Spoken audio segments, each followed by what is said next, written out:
যদি আপনাদের কাছে 10 টাকার নোট, 20 টাকার নোট অথবা 50 টাকার নোট থাকে, অথবা যদি এমনটা হয় যে আপনাদের 10 টাকার নোট, 20 টাকার নোট, 50 টাকার নোট দরকার, কারণ বর্তমানে 500 টাকার নোট অ্যাভেলেবেল, 100 অ্যাভেলেবেল, 200 অ্যাভেলেবেল, নেই শুধুমাত্র 10 টাকা, 20 টাকা, 50 টাকার নোট। তো দুক্ষেত্রেই আপনাদের জন্য কেন্দ্র সরকারের তরফ থেকে বড়সড় আপডেট। হ্যাঁ বন্ধুরা, 10 টাকা, 20 টাকা এবং 50 টাকার নোটের যে আকাল রয়েছে সেটাকে দূর করার জন্যে, এবং যে 10 টাকা, 20 টাকার নোট নিয়ে যে মানুষের যে সমস্যা হচ্ছে সেটাকে দূর করার জন্য এবার কেন্দ্র সরকার নতুন নিয়ম এনেছে, এবং এই নতুন নিয়মটি আজ রাত থেকেই পুরো দেশ জুড়ে চালু হয়ে যাচ্ছে। তো সেক্ষেত্রে নতুন যে নিয়মটি আনা হয়েছে এটা কিন্তু একটা দুর্দান্ত সুখবর আপনাদের সবার জন্য। তো কী নিয়ম আনা হয়েছে জানাবো, তবে তার পূর্বে একটা ছোট্ট রিকোয়েস্ট, ভিডিওটিকে এক্ষুনি একটি লাইক করে দেবেন এবং কাইন্ডলি ভিডিওটিকে হাইপ করে দেবেন। হাইপ করতে টাকা লাগে না, জাস্ট হাইপ করে দেবেন। তো কি বলা হয়েছে দেখুন, দুটো মেন আপডেট রয়েছে।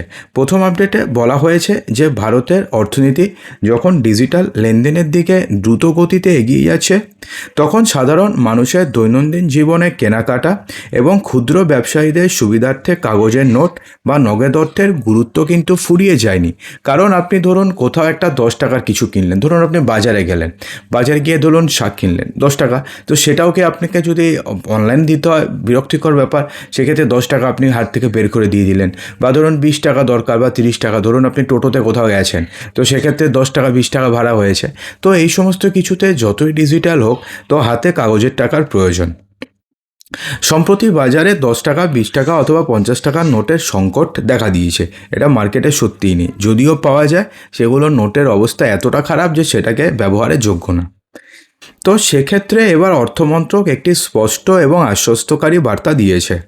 সরকারের পক্ষ থেকে জানানো হয়েছে যে দেশে 10 টাকা, 20 টাকা বা 50 টাকার নোটের আপাতত বা এখনও পর্যন্ত কোনো প্রকারের ঘাটতি নেই। গত কয়েক মাসে বিভিন্ন প্রান্তে, বিশেষ করে গ্রামীণ এবং মফস্বল এলাকায় ছোট নোটের অভাব নিয়ে কিছু অভিযোগ সামনে এসেছে। সামাজিক যোগাযোগ মাধ্যম এবং কিছু স্থানীয় সংবাদপত্রে দাবি করা হয়েছিল যে সরকার হয়তো ডিজিটাল লেনদেনকে আরও বাড়তি বা বুস্ট দেওয়ার জন্য ছোট নোট ছাপানো কমিয়ে দিয়েছে। দেখুন, এই বিভ্রান্তি দূর করতে কেন্দ্রীয় অর্থ প্রতিমন্ত্রী এবং অর্থ মন্ত্রকের উচ্চপদস্থ যে আধিকারিকরা রয়েছেন তারা স্পষ্ট করে বলেছেন যে রিজার্ভ ব্যাঙ্ক অফ ইন্ডিয়ার ভল্ট এবং কারেন্সি চেস্টগুলিতে যথেষ্ট পরিমাণে খুচরো নোটগুলো রয়েছে, অর্থাৎ 10 টাকা, 20 টাকা অথবা 50 টাকার নোট এনাফ পরিমাণে রয়েছে। অর্থমন্ত্রকের তথ্য অনুযায়ী বাজারে মুদ্রার তারল্য বজায় রাখতে ভারতীয় রিজার্ভ ব্যাংক নিয়মিত ব্যবধানে নতুন নোট সরবরাহ করে। মন্ত্রকের পক্ষ থেকে জানানো হয়েছে যে 10 টাকার নোট বর্তমানে বাজারে সবথেকে বেশি প্রচলিত নোটগুলির মধ্যে একটি হচ্ছে 10 টাকার নোট। এর পর্যাপ্ত যোগান নিশ্চিত করতে মুদ্রণ কাজ অব্যাহত রয়েছে, অর্থাৎ এমনটা নয় যে 10 টাকার নোটের মুদ্রণ বন্ধ করে দেওয়া হয়েছে। 20 টাকা এবং 50 টাকার নোটের ক্ষেত্রেও সেম। নতুন মহাত্মা গান্ধী সিরিজের 20 টাকা এবং 50 টাকার নোটের উৎপাদন এবং সরবরাহ বর্তমানে স্থিতিশীল রয়েছে, অর্থাৎ ঠিকঠাকই রয়েছে। সরকার জানিয়েছে যে চাহিদার ভিত্তিতে সময় সময় মুদ্রা যোগান বাড়ানো হয়। বিশেষ করে উৎসবের মরশুমে যখন খুচরো পয়সা বা নোটের চাহিদা বাড়ে, তখন ব্যাংকগুলোর মাধ্যমে বাড়তি যোগান দেওয়ার নিশ্চিত করে reserve bank of India. Bharat বর্তমানে বিশ্বের সবথেকে বড় ডিজিটাল পেমেন্ট ইকোসিস্টেম, এটা তো মানতে হবে। ইউপিআইয়ের মাধ্যমে চা বিক্রেতা থেকে শুরু করে বড় বড় শপিং মল, সব জায়গাতেই বর্তমানে লেনদেন হচ্ছে। তবে অর্থমন্ত্রী নির্মলা সীতারমণ এবং অর্থ মন্ত্রকের অন্যান্য কর্তারা বারবার মনে করিয়ে দিচ্ছেন যে ভারত যে একটা ক্যাশলেস নয়, বরঞ্চ লেস ক্যাশ, অর্থাৎ ক্যাশ ছাড়া একদম চলবে না, কিন্তু ক্যাশ কম চলবে, অর্থাৎ আজকে একটু কম, কালকে আরেকটু কম, পরশুদিন একটু কম, অর্থাৎ এরকমভাবে কম। অর্থাৎ সারাদিনে যদি আমার 100 টাকা খরচা হয়, তাহলে যেন আমার 80 টাকা আমরা ক্যাশলেস করি এবং বাকি যে 20 টাকা রয়েছে ওটা ক্যাশ দিয়ে আমরা করতে পারবো। তো সেই দিকে এগোচ্ছে আমাদের অর্থনীতি বা ইকোনমি। তো সেক্ষেত্রে ছোটো নোটের ব্যবহার যদি একবারে কমিয়ে দেওয়া হয়, তাহলে সেক্ষেত্রে সাধারণ মানুষের সমস্যা হবে, কারণ বাজারে গিয়ে 10 টাকার একটা শাক কিনে তো আর অনলাইনে পেমেন্ট করা যায় না, এটা তো খুবই সমস্যার ব্যাপার। তো সেক্ষেত্রে 10 টাকার নোট লাগে, কিন্তু 10 টাকার নোট নেই। বা যারা দোকানদার রয়েছে, আপনি ধরুন একটা মাল কিনলেন 85 টাকা, বাকি 15 টাকা তো আপনাকে এসে ফেরত দেবে। আপনি তো 100 টাকার নোট দিলেন, বাকি যে 15 টাকা ফেরত দেবে তাকে তো ক্যাশে দিতে হবে, সে তো আপনাকে অনলাইনে দিতে পারবে না। তাহলে সারাদিনে কত পেমেন্ট করতে হবে অনলাইনে?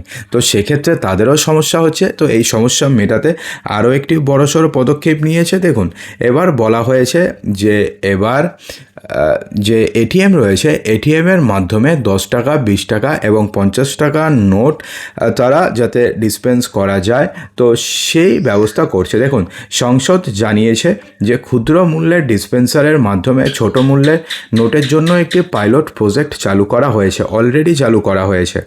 এর অর্থ হচ্ছে একটি বিশেষ ধরনের এটিএম 10 টাকা, 20 টাকা এবং 50 টাকার নোটের বিতরণ শুরু করে। দেখুন, এটিএমের মধ্যে অনেক ডিসপেন্সার থাকে, কতগুলো এসে থাকে যেখানে 500 টাকার নোট থাকে, কিছুতে থাকে ধরুন 200 টাকার নোট। তো এরকমভাবে না ডিসপেন্সার থাকে।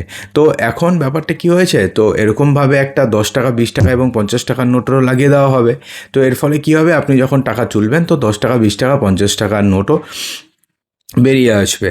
ঠিক আছে? তো এর ফলে কি হবে, এর ফলে ছোট নোটের যে একটা সমস্যা যে একটা তৈরি হয়েছে ভারতবর্ষে, তো সেটা কিন্তু অনেকটাই কমানো পসিবল হবে। তো এই নিয়ে আপনাদের কি বক্তব্য রয়েছে কমেন্ট বক্সে জানাতে একদমই ভুলবেন না।